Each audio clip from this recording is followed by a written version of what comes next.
لیکن میں اتنا غریب تھا، میں اتنا کمزور تھا، میں اتنا بے بس تھا کہ جب کفار مجھے انگاروں پر لٹاتے تھے میں چیختا چلاتا تھا اور انگارے نہیں اٹھتے تھے، لیکن میرے پیٹ سے پگھلنے والی چربیوں سے وہ آگ بجھ جاتی تھی، تب جا کر وہ لوگ شانت ہوتے تھے۔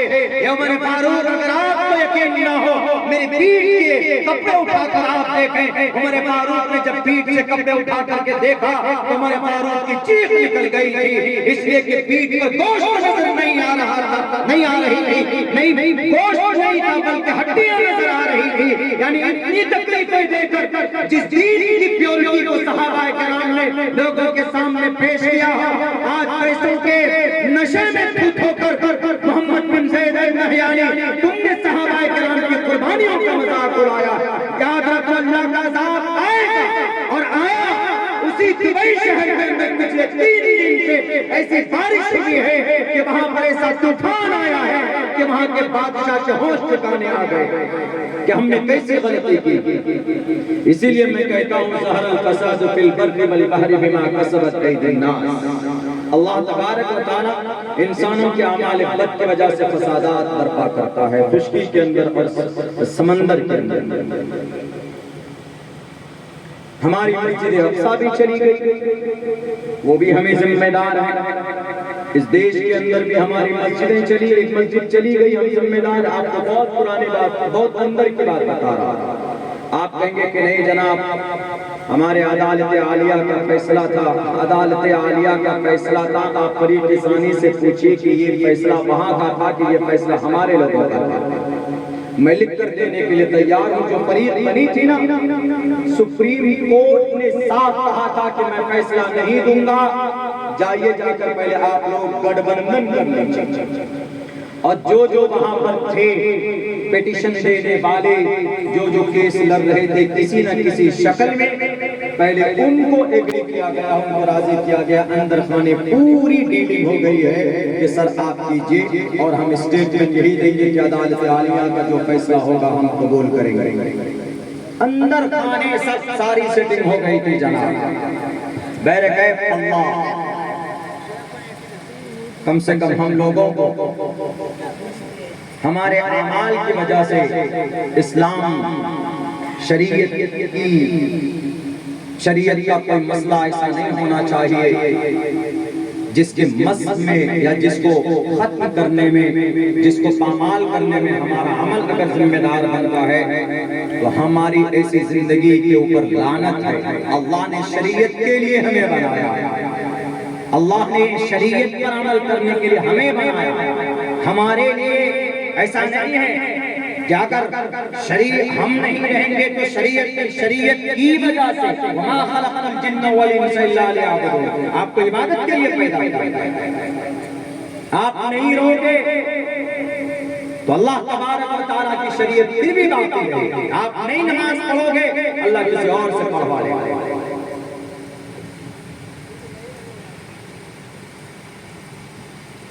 اسی لیے میں اس وقت پورے ہندوستان، پورے بھارت کے مسلمانوں کو یہی کہنے کی کوشش کرتا ہوں کہ اپنے عمل کو سدھارنے کی کوشش کیجیے۔ ہمارے برے اعمال کی وجہ سے عالمی سطح پر ہماری ذلت اور رسوائی ہو رہی۔ اگر آپ کا عمل اچھا ہوگا، دنیا کی پوری طاقت ایک طرف ہو جائے، آپ کا عمل اچھا ہے تو اللہ تبارک و تعالیٰ آپ کے عمل کے بدولت آپ کے اندر طاقت پیدا کرتا ہے۔ ایک طرف امریکہ، ایک طرف اسرائیل۔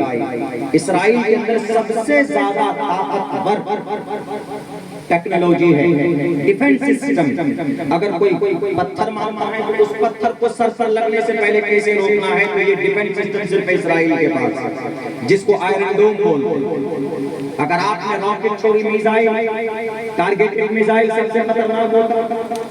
ٹارگیٹڈ میزائل آپ کو ٹارگیٹ کر کے لاک کر دیا گیا، میزائل چھوڑ دیا گیا، آپ اگر کسی بل میں گھسیں گے تو میزائل وہاں پر جائے گا آپ کے پیچھے، اس کو ٹارگیٹڈ میزائل بولتے ہیں۔ اس دیش کے اندر ٹارگیٹڈ میزائل اگر کسی نے بنا کر کے دیا، بتاؤ شخص کا نام کیا ہے؟ ڈاکٹر اے پی جے عبد الکلام، جس نے ٹارگیٹڈ میزائل بنا کر کے ہندوستان کو بھارت کر دیا۔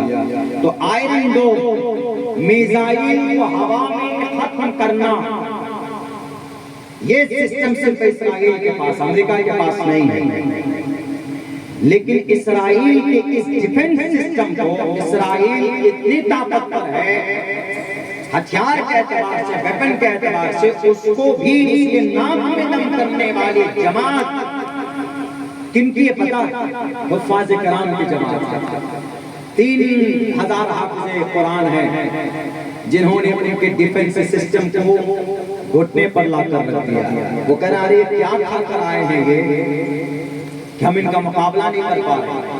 آپ کہیں گے کہ مولانا صحابہ کے زمانے میں ایسا ہوتا تھا کہ وہ ٹوٹی ہوئی تلوار لے کر میدان میں بدر میں ہیں اور پھر لڑ رہے ہیں، اور وہ ٹوٹی ہوئی لاٹھی ڈنڈے لے کر ہیں اور میدان بدر کے اندر لڑائی ہو رہی ہے، جنگ ہو رہی ہے، اللہ کی طرف سے مدد۔ یہ تب کی بات نہیں ہے، یہ ابھی کی بات ہے، سن 2023 کے 7 اکتوبر سے لے کر آج تک کی بات ہے۔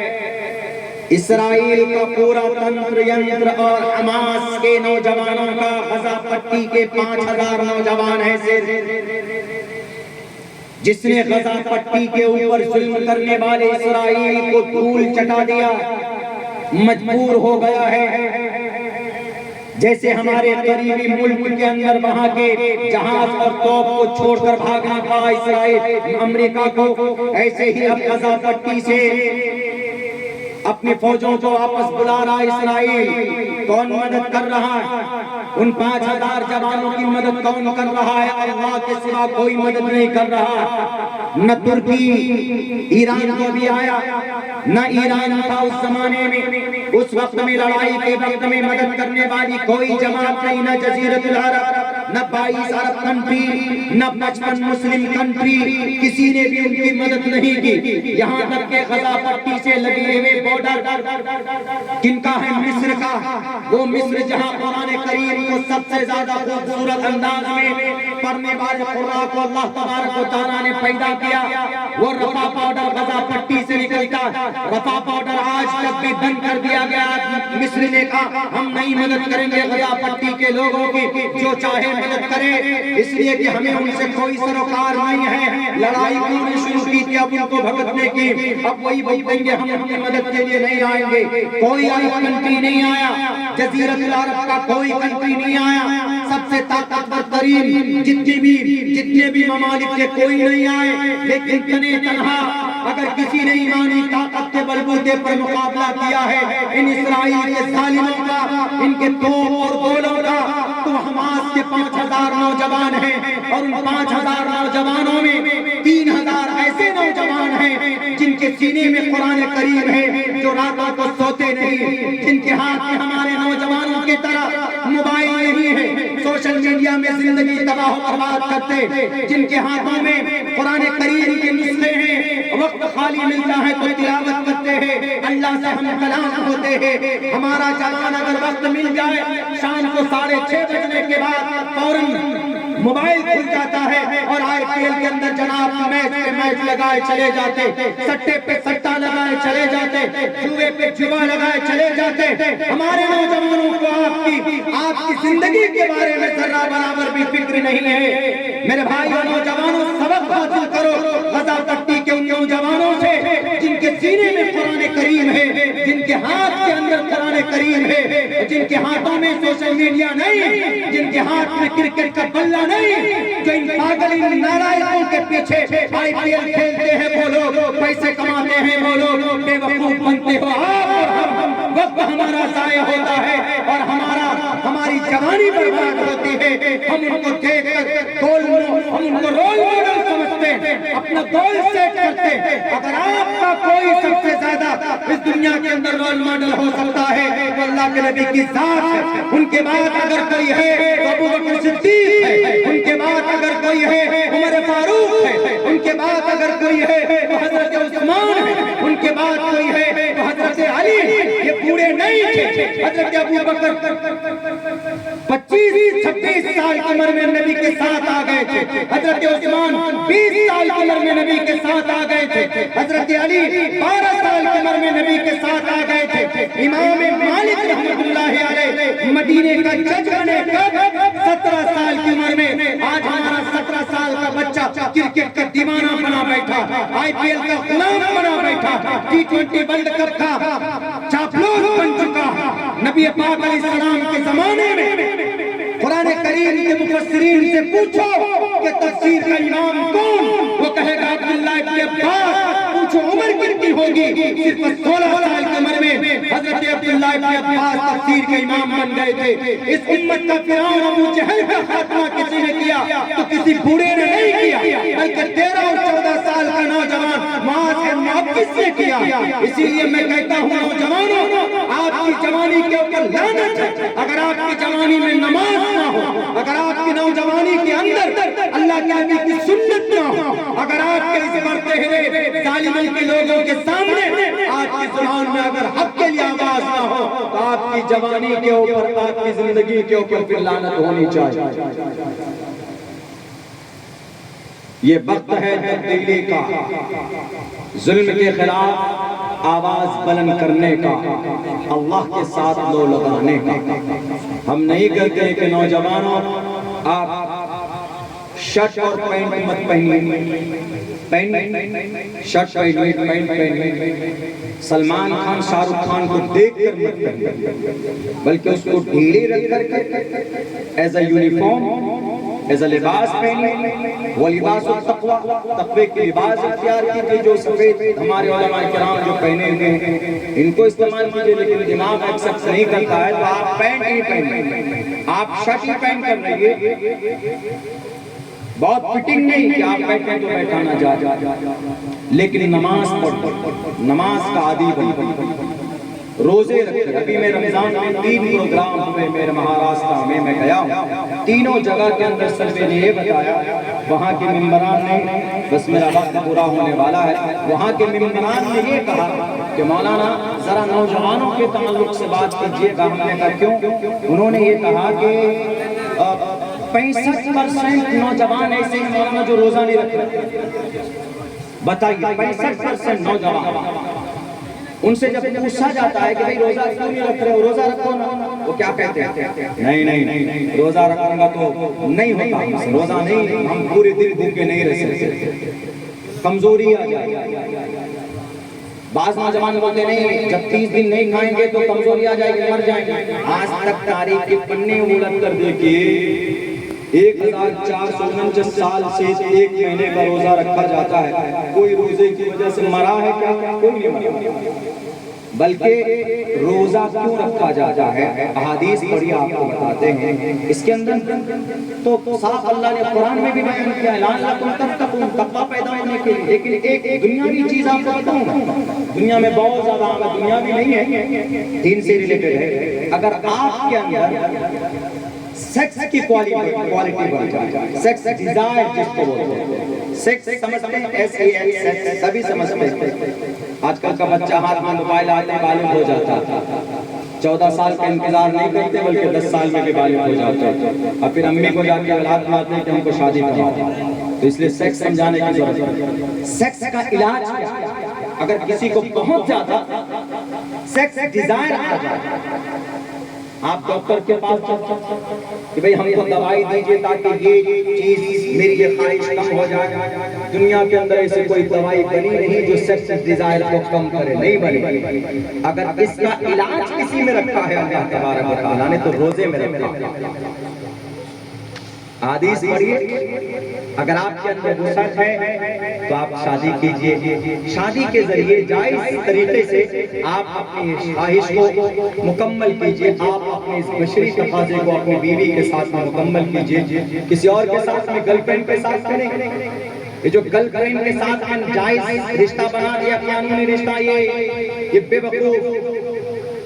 ایک اتر پردیش اتراکھنڈ کے چیف منسٹر صاحب UCC لا کر یونیفارم سول کوڈ لا کر، یعنی پہلے زمانے میں تو ایسا ہوتا تھا، پہلے زمانے میں کیا بھی تھا کہ بھئی لڑکی لڑکا دوست جس کو بوائے فرینڈ گرل فرینڈ بولتے ہیں، ہزاروں لینگویج یہی ہے لوکل زبان میں، کہ بوائے فرینڈ گرل فرینڈ کا رشتہ آتے ہی سمجھ میں آ جاتا تھا، لڑکی دوست لڑکا دوست دونوں آپس میں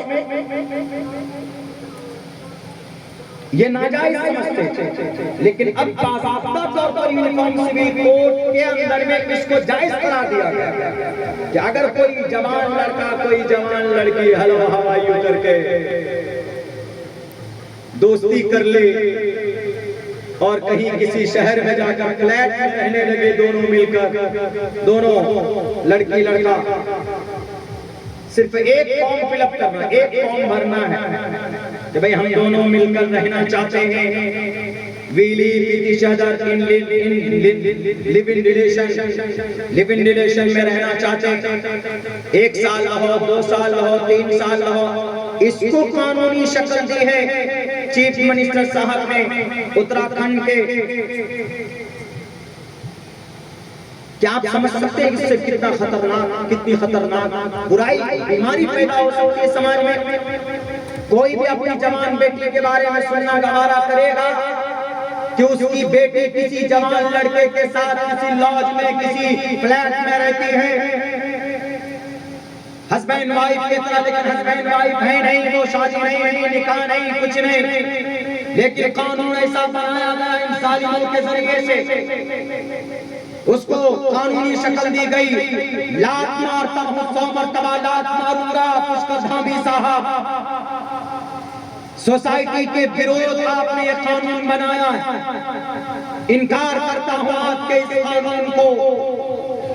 آپ اپنی بیٹی کے لیے سوچیں گے، چیف منسٹر صاحب کی کوئی لڑکا آپ کی بیٹی کے ساتھ رہے بنا نکاح بنا میرج کیے ہوئے، آپ سب سے پہلے اس لڑکے کا مرڈر کرا دو گے، لیکن آپ قانون لے کر آئے لیو ان ریلیشن میں رہ سکتے ہیں۔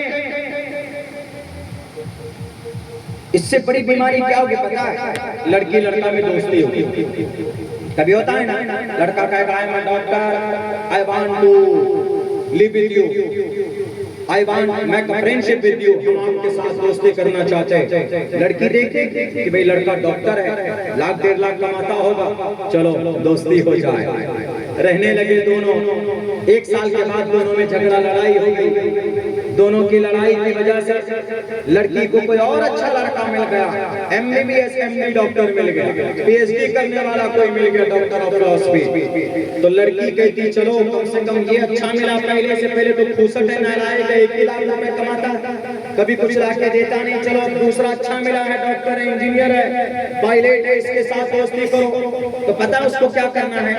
UCC قانون کے تحت اس اپلیکیشن کو انکار کر دینا ہے، یعنی صرف یہ لکھ کر دینا ہے کہ آج سے ہم بریک اپ کر رہے ہیں پہلے والے کے ساتھ۔ بریک اپ مطلب سمجھے، یعنی آج سے ہم حق چھوڑ دیتے ہیں، چل، یہ مطلب بریک اپ کا ہوگا۔ کوئی قانون کوئی پرکریا نہیں، بس صرف لکھ کر یہ دینا ہے کہ ہم اس کو چھوڑ رہے ہیں، دوسرے کے ساتھ ہم رشتہ بنا رہے ہیں۔ لیکن پہلا والا لڑکا جو ہے وہ دل سے بیچارہ چاہتا تھا، ان کے نظر میں اس نے یہ فیصلہ بھی کر لیا تھا کہ ہم نکاح کریں گے، ہم بچے پیدا کریں گے، ہم یہ کریں گے، ہم آسمان پہ جائیں گے، ہم آسمان پہ چڑھ کر چاند پر چلے جائیں گے، تمہارے لیے تارے توڑ کر لائیں گے۔ لیکن یہاں محترمہ تو کسی اور کے ساتھ چلی گئی، تو پتہ ہے پھر کیا ہوگا؟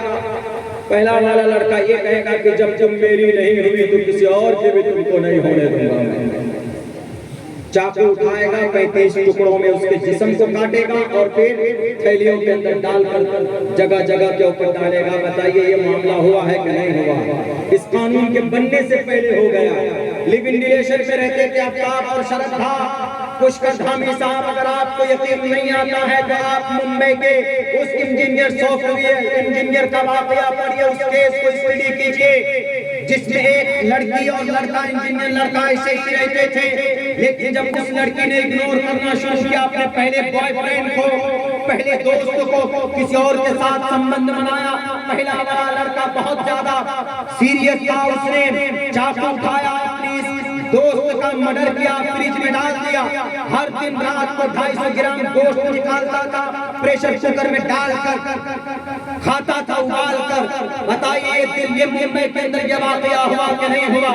اس لیے ان ظالم لوگوں کی طرف ان پاگل کے پاگل ہیں، بہروپیے ہیں، یہ دیش کے سنویدھان کے خلاف قانون بناتے ہیں۔ اللہ تبارک و تعالیٰ نے جو نظام اور جو سسٹم ہمیں دیا ہے اس کے اندر بہت سارے فضائل ہیں اور بہت ساری حکمتیں ہیں۔ اگر اس سیکس ڈیزائر کو توڑنے کی طاقت اگر کسی کے اندر ہے تو وہ روزے کے اندر ہے، رمضان المبارک کے روزے کے اندر اللہ تبارک و تعالیٰ نے وہ طاقت رکھی ہے، اس کے اندر پائی جاتی۔ یہ صرف عبادت کے لیے نہیں ہے، یہ صرف 30 دن روزے رکھ کر لعلکم تتقون، تم تقویٰ پیدا کرو، اللہ کے قریب ہو جاؤ، صرف اس لیے بھی نہیں ہے بلکہ دنیاوی اعتبار سے آپ جس خواہش کی وجہ سے گناہ کر بیٹھتے ہیں اس خواہش کو کم کرنے کی طاقت اللہ تبارک و تعالیٰ نے رمضان المبارک کے روزے میں رکھی۔ میرے کہے اللہ تبارک و تعالیٰ سے ہم تمام مسلمان دعا کریں کہ اللہ تبارک و تعالیٰ ہمارے عمل کو اچھا بنا دے، ہمارے نوجوانوں کو سیدھے راستے پر چلا دے، اور پھر دعا کریں اس نازک دور میں کہ اللہ تبارک و تعالیٰ اس نازک دور میں ایسے لوگوں کو کا انتخاب کرا ہمارے اس ملک کے لیے جس کے ذریعے سے ہمارا یہ دیش ترقی کرے اور سب اس دیش کے اندر مل جل کر رہے۔ بہت بہت شکریہ، جزاک اللہ۔ السلام علیکم ورحمۃ اللہ وبرکاتہ۔ جزاک اللہ۔ معزز سامعین کرام، بہت شکر گزار ہوں آپ تمامی حضرات کا کہ رات کے اس پہر میں یہاں بیٹھ